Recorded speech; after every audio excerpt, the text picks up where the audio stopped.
My name is Erica, and this is the story of how my life turned upside down in ways I never could have imagined. For over a decade, I'd been happily married to my husband, James. We had what I thought was a rock-solid relationship built on trust and mutual respect. I worked as a remote French tutor, a job I enjoyed despite its modest pay. James came from a well-to-do family, but that never mattered to us. His parents, however, were a different story. Richard, my father-in-law, was an influential executive director at the local hospital. His wife, Margaret, busied herself with various charitable foundations. From the moment James introduced me, they made it clear they didn't approve of me. James had a brother, Michael, who was married to Emily. They had a 13-year-old daughter named Lily. Unable to have children of my own, I doted on my niece, often taking her for weekends and outings. Emily and I had become close over the years. During one of our coffee dates, she confided in me about the family's wealth. "Erica, you wouldn't believe the amount of property and money Richard and Margaret have given Michael and me," she whispered, glancing around as if afraid someone might overhear. "We're talking millions." I raised an eyebrow, surprised. "Millions? Where did they get that kind of money?" Emily shrugged. "I try not to think about it too much. But sometimes I joke that we're secret millionaires who can't touch our fortune." I laughed along, but a nagging feeling settled in my stomach. Something about the situation felt off, but I pushed the thought aside, focusing instead on my family and my work. Life continued this way for years, a delicate balance of family dynamics and unspoken tensions. Then, tragedy struck. Michael and Emily were killed in a car accident, leaving Lily an orphan. The funeral was a somber affair, but something about Richard and Margaret's behavior struck me as odd. They seemed distracted, almost annoyed by the proceedings, as if they had more pressing matters on their minds than grieving their son. As we stood by the graveside, I overheard Margaret muttering to Richard, "We need to sort out the paperwork as soon as possible. This complicates everything." In the days that followed, I threw myself into caring for Lily. The poor girl was devastated, and I wanted to do everything I could to comfort her. After much discussion with James, I approached him with an idea. "Honey, what if we adopted Lily?" I suggested one evening. "She needs a stable home, and we love her so much already." James considered it for a moment before nodding. "I think that's a wonderful idea.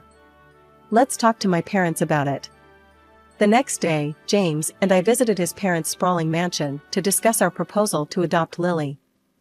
As we sat in their opulent living room, I couldn't help but feel out of place among the antique furniture and priceless artworks. "Absolutely not," Margaret snapped as soon as we broached the subject. Her eyes narrowed as she glared at me. "Erica is not suitable to be a mother to our granddaughter. We will raise Lily ourselves." I was stunned by the vehemence in her voice. "But I've been a part of Lily's life since she was born," I protested. "James and I love her, and we can provide a stable home." Richard cleared his throat, his expression cold. "This isn't up for discussion. Lily stays with us." Margaret leaned forward, her voice dripping with venom. "Besides, we all know what this is really about, don't we, Erica? You're just after Michael's money. How convenient that you can't have children of your own, and now you want to swoop in and become Lily's guardian. Did you think we wouldn't see through your little scheme?" As we left the house, I felt a mix of anger and sadness washing over me. "I can't believe they'd accuse me of something so horrible," I said to James as we drove home. He sighed, keeping his eyes on the road. "I'm sorry, Erica. They're just protective of Lily. Give them time, they'll come around." But time didn't improve things. In fact, over the next few weeks, I noticed a change in James. He began staying late at work more often, always with some vague excuse about an important project. When he was home, he seemed distracted, constantly checking his phone and exchanging messages with someone. One evening, as we sat at the dinner table in silence, I couldn't take it anymore. "James, is everything okay? You've been so distant lately." He looked up from his phone, his expression hard. "It's nothing you need to concern yourself with," he snapped. I recoiled at his harsh tone. This wasn't like him at all. "I'm your wife," I said softly. "If something's bothering you, I want to help." "Just drop it, Erica," he growled, pushing away from the table and storming out of the room. Hurt and confused, I tried to focus on the one bright spot in my life, my relationship with Lily. I visited her at Richard and Margaret's house as often as I could, helping her with her French lessons and providing a sympathetic ear for her grief. One afternoon, as Lily and I sat in the sunroom working on her conjugations, I overheard Richard and Margaret arguing in the next room. Curiosity got the better of me, and I found myself straining to hear their heated exchange. "We need to find a way to invalidate that trust fund," Richard hissed. $10 million, Margaret. 10 million, that should be ours, not locked away for that girl. Margaret's voice was equally angry. "Don't you think I know that? I've got the lawyers working on it, but it's not going to be easy. Michael made sure everything was ironclad before he died." I felt my blood run cold. They were talking about Lily's inheritance, the money Michael and Emily had set aside for their daughter's future. And they wanted to take it for themselves. That evening, I rushed home, prepared to tell James everything I'd overheard.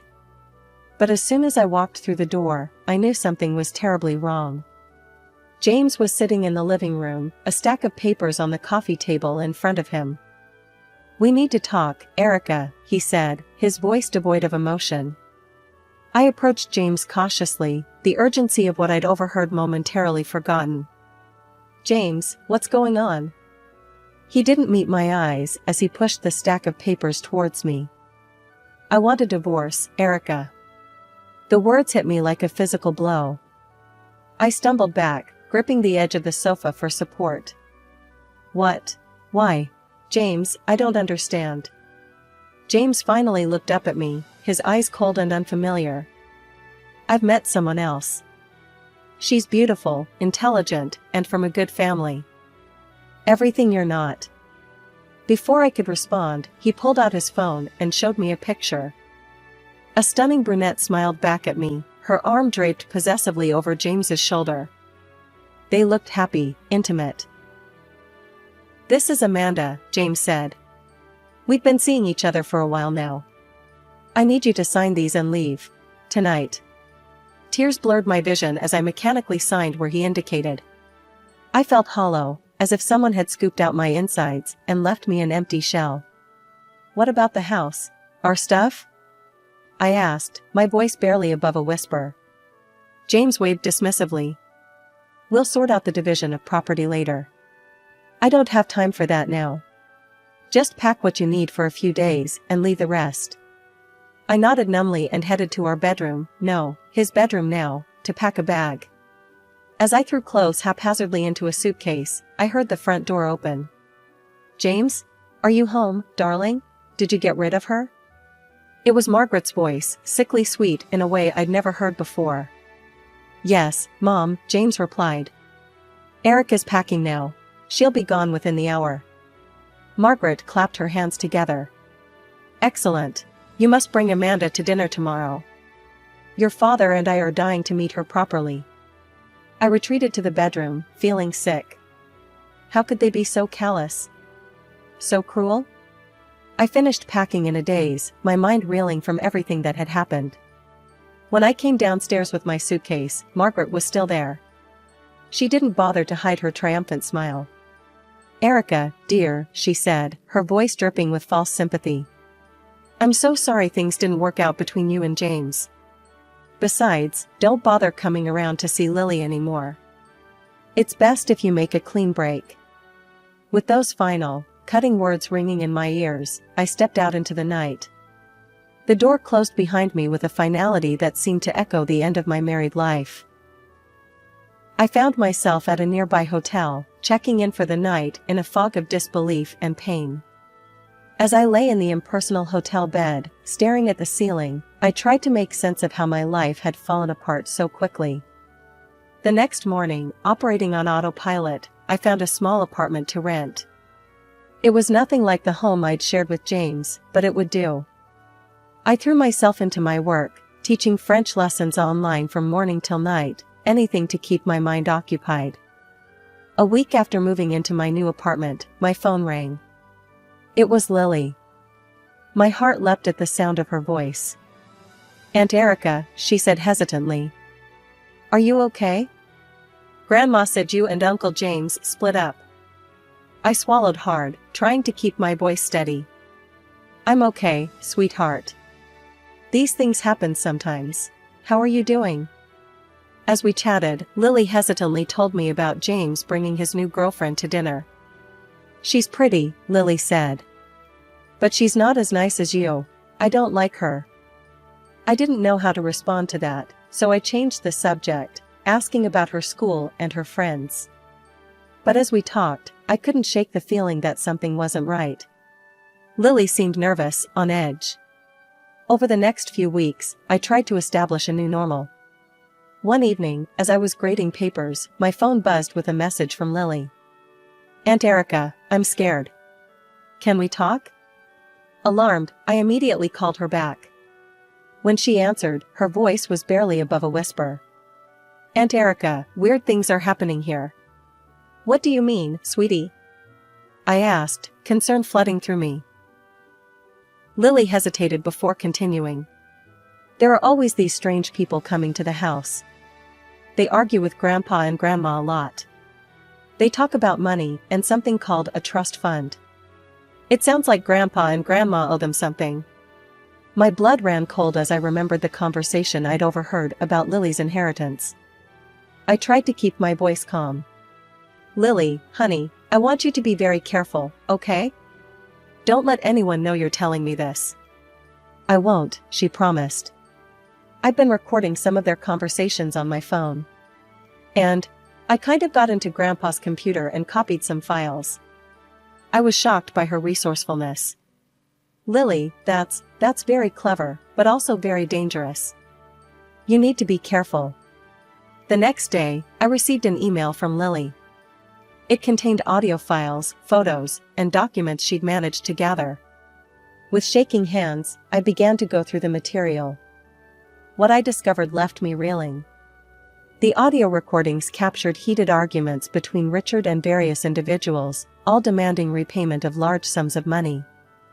The photos showed clandestine meetings in dimly lit rooms, with Richard handing over envelopes to shady-looking characters. But it was the documents that truly horrified me. Spreadsheets detailing the production and distribution of counterfeit medicines. Falsified lab reports. Forged prescriptions. It was all there in black and white. As I delved deeper into the files, I uncovered the true extent of the operation. Richard had set up a fictitious pharmaceutical company, using it to supply counterfeit drugs to pharmacies and clinics. Even worse, he was using these fake medicines in his own hospital, bribing doctors to cover up the deception. My hands shook as I closed my laptop. What should I do with this information? Going to the police seemed like the obvious answer, but I hesitated. What if James was involved? And what about Lily? She was living in that house, surrounded by these dangerous people. As night fell, I made a decision. Despite everything that had happened, I needed to talk to James. He deserved to know what his father was doing. I picked up my phone and dialed his number, my heart pounding. After several rings, he answered. "Erica?" His voice was confused, wary. "Why are you calling?" "James, we need to talk," I said, trying to keep my voice steady. "It's about your father. There's something you need to know." He was silent for a few seconds, and then he asked me to meet. I agreed, and James gave me an address, a small cafe on the outskirts of town. As I drove there, my emotions were in turmoil.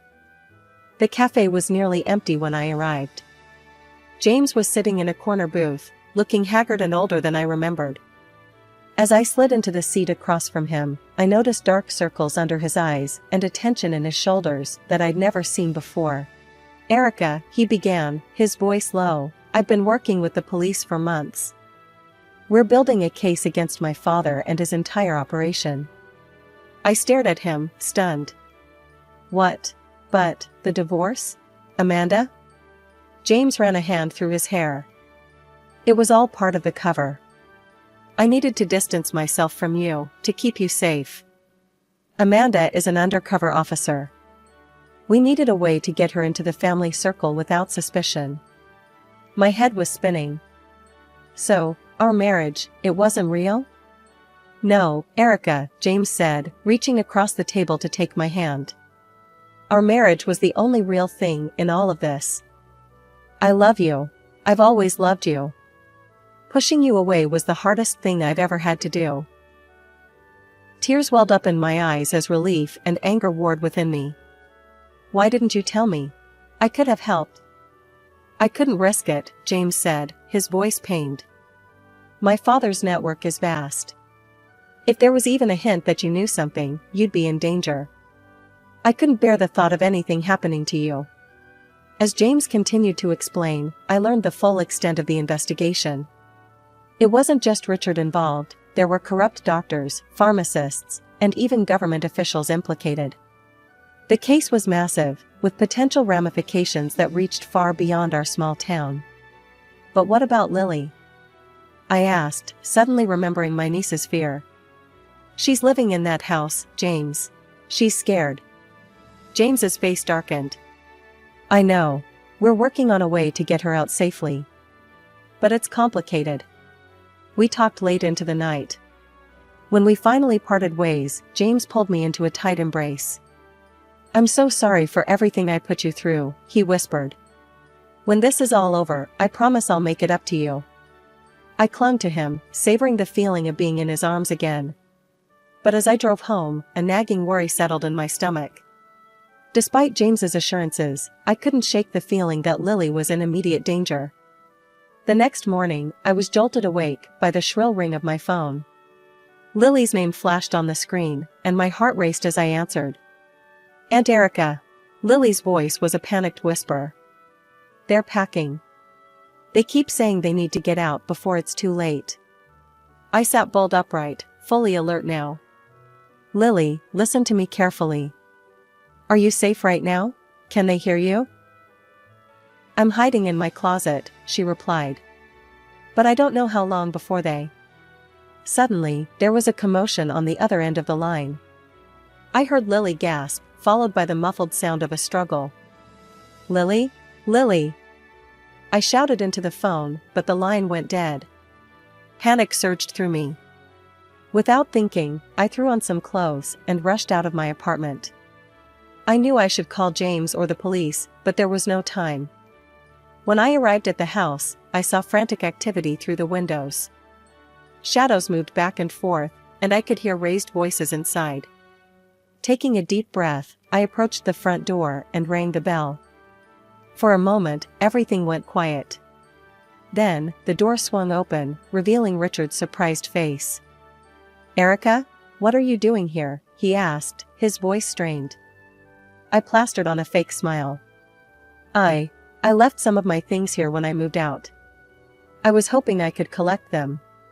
Richard's eyes narrowed suspiciously, but before he could respond, I heard Lily's voice from inside the house. Aunt Erica, help me. Without hesitation, I pushed past Richard and ran into the house. The scene that greeted me was chaos. Suitcases were strewn about, drawers left open, papers scattered everywhere. Margaret stood in the living room, gripping Lily's arm tightly. Let her go, I demanded, my voice stronger than I felt. What happened next was a blur. Richard lunged at me, but years of yoga had made me quicker than he expected. I dodged his grasp and made a dash for Lily. Margaret, in her surprise, loosened her grip, and Lily broke free, running towards me. We almost made it to the door when I felt a sharp pain in the back of my head. Richard had grabbed a heavy bookend and struck me. I stumbled, my vision blurring, but I managed to push Lily towards the door. Run, Lily! Get help! I shouted as I fell to my knees. The last thing I saw was Lily's terrified face as she ran out the door. Then, darkness engulfed me. I don't know how long I was unconscious. When I came to, I found myself bound to a chair in what looked like Richard's study.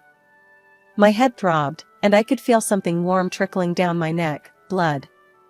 Richard paced the room, running his hands through his hair. We need to leave now. Before the police arrive. What about her? Margaret gestured towards me. Richard's eyes met mine, and I saw a coldness there that chilled me to the bone. We can't leave any loose ends. Suddenly, we heard the distant wail of police sirens. Richard and Margaret froze, panic etched on their faces. It's too late, Richard muttered. We need to run. Now. As they rushed to grab their belongings, I struggled against my bonds. The sirens grew louder, and I heard car doors slamming outside. Richard and Margaret were shouting at each other now, their carefully constructed facade crumbling in the face of imminent arrest. Just as I felt the ropes loosen, the study door burst open. James rushed in, followed by several police officers. Erica, he cried, running to my side and quickly untying me. As the police handcuffed Richard and Margaret, reading them their rights, James pulled me into a tight embrace. I'm so sorry, he whispered. When Lily called me, I came as fast as I could. I sagged against him, relief washing over me. Lily? Is she safe? James nodded. She's outside with a social worker. She's shaken up, but she's okay. The next few days passed in a blur of police statements, medical examinations, and sleepless nights. I was diagnosed with a mild concussion from Richard's attack, but the doctors assured me I would recover fully. As I sat in the hospital bed, James by my side, we watched the news unfold on the small television in the corner of the room. The arrest of Richard, a prominent figure in our community, had sparked a media frenzy. Headlines screamed about the counterfeit drug king and the hospital of horrors. The scale of this operation is unprecedented, a grim-faced police chief announced at a press conference. We're looking at hundreds of millions of dollars in damages, and countless lives put at risk. As we were listening to the news, reliving the traumatic events, a knock at the door interrupted us. A tall, serious-looking woman in a suit entered the room. Mr. and Mrs. Harrison, she said, her voice crisp and professional. I'm Detective Laura Chen. I'm leading the investigation into your father's operation. I was hoping I could ask you both a few questions. Over the next hour, we recounted everything we knew. James explained his involvement with the police investigation, while I shared the information Lily had gathered and the events leading up to my confrontation with Richard and Margaret. Detective Chen listened intently, taking notes. When we finished, she looked at us with a mix of admiration and concern. You've both been through a lot, she said. And I'm afraid it's not over yet. The trial is going to be long and difficult. Are you prepared for that? James and I exchanged a look. We'll do whatever it takes to see justice done, I said firmly. As Detective Chen left, promising to keep us updated on the case, another visitor arrived, Lily, accompanied by her social worker. Aunt Erica, she cried, rushing to my bedside and throwing her arms around me. I was so scared. I thought they were going to hurt you. I held her tight, feeling her small body shake with sobs. It's okay, sweetheart. You were so brave. You saved us all. But we have another long battle ahead of us. And long it was. The case dragged on for over 2 years, making headlines across the country. As I recovered and we tried to rebuild our lives, the trial loomed over everything. Finally, after months of testimony and mountains of evidence, the verdict came in. Richard and Margaret were sentenced to lengthy prison terms. All their assets, including the trust fund they had set up for Lily, were confiscated as proceeds of crime. As we left the courthouse after the sentencing, I felt a strange mix of relief and sadness. Justice had been served, but at what cost? So many lives had been destroyed, including those of people I had once considered family. After the dust settled from the trial, James and I focused on rebuilding our lives.